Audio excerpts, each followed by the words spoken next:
painting Oo. na mahabang balbas na kaitim Mm-mm. na Chinese na nakatayong ganyan.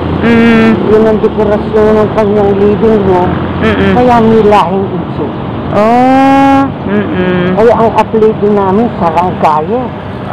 Na very unusual eh.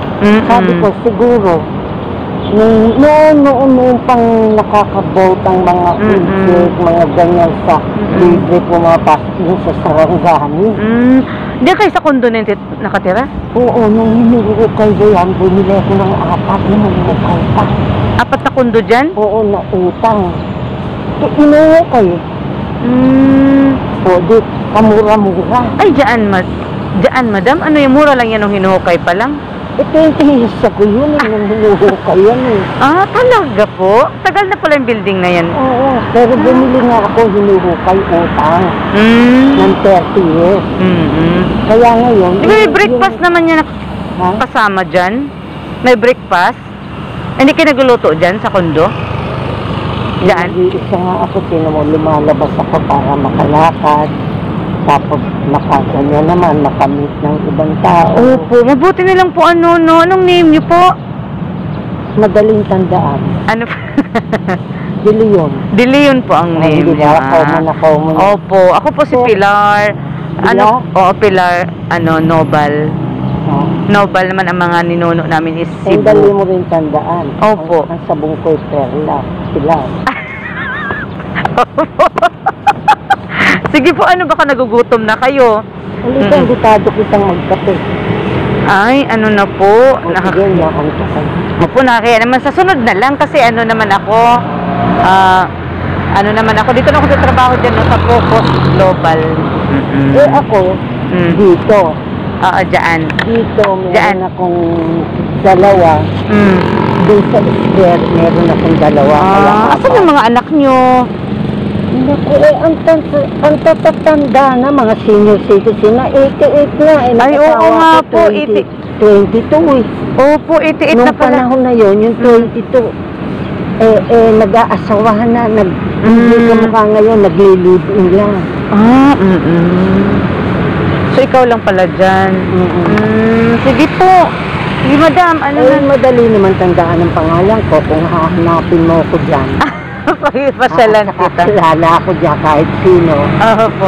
Sino hindi makakakilala sa ako lang yata ang lumalakad na 88. Hala, ganun po ba? Grabe no. 88 na po pala kayo. Tapos ang lakas-lakas nyo pa, hindi ko makalain na Tapos wala kayong, wala kayong sungkod. Hindi ako kailangan magtungkod eh. Hindi po in case lang po. Actually, nakaka-exercise pa ako, nakakasaya. Opo, sana makarating din ako ng ganyan, no? Inaalagaan ko itong tuloy. Wala na po kayong asawa?